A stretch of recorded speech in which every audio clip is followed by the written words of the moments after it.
біреу ойнайды оны. Еще біреу ойнап отырады, просто комментировать етіп отыр, мен просто соны қарап отырмын. Ну, мына Майнкрафт деген ойын получается. Сен Иә. ойнайды ғой бала, өзі ойнайды. Бірақ как тьюториал, да, то есть бір үйрену үшін басқасында қарайды. Өйткені ол жаңағы не, и ол видеода не бар мысалы, там лексикон. Оны мысалы былай айтқанда, мысалы сен бұрын бізде мынандай проблема болды. Мына бала телевизордан көз ашпайды деген сияқты. Бірақ мен былай ойлаймын, бір жағынан бір не ретінде. Ол телевизордағы мысалы енді қалай дегенмен ол жақта редактор отырады, филологтар отырады, қалай да болса енді кішкене бір пайдалы болуы мүмкін.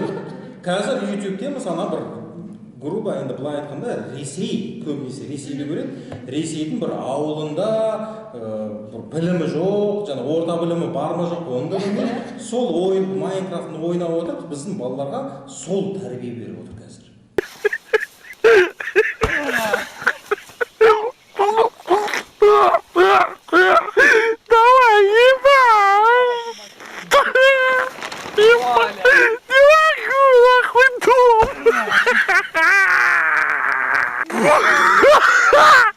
Яғни сен әжен емес, ата-ана емес, мұғалім емес, қазір сол тәрбие беріп отқан сол условный Петя, Витя деген бір жігіттер кейде там давай зафигачим, давай его убьем, да, что за тупой, замочи, давай, и это еще матов нету, там негізі мат. Былай айтқанда біздің балаларымыздан қазір тәрбиесі сол Петя мен Витя. Енді бұл індетпен қалай күресе аламыз? Сіз қалай ойлайсыз? Мысалы, сіз көптеген тілдерді білетін бір маман ретінде, мысалы, ағылшын тілінің маманы.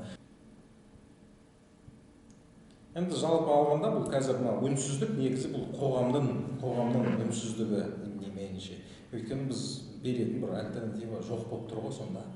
Егер де көрермендеріміз жоқ, онда альтернатива бар, немесе мен істеп жатырмын десеңіздер, міндетті түрде комментке жазыңыз, өйткені біз білмейміз, танымаймыз.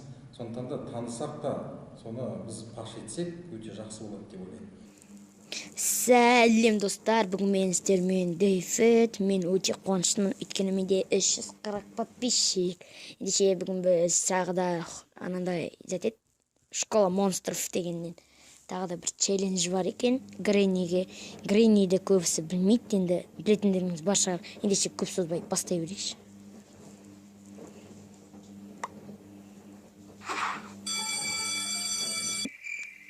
Кешіріңіздер. Андай ес. Ту, зомби, ялмайсың ба?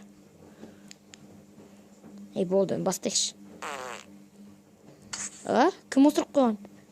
Ху-ху-ху.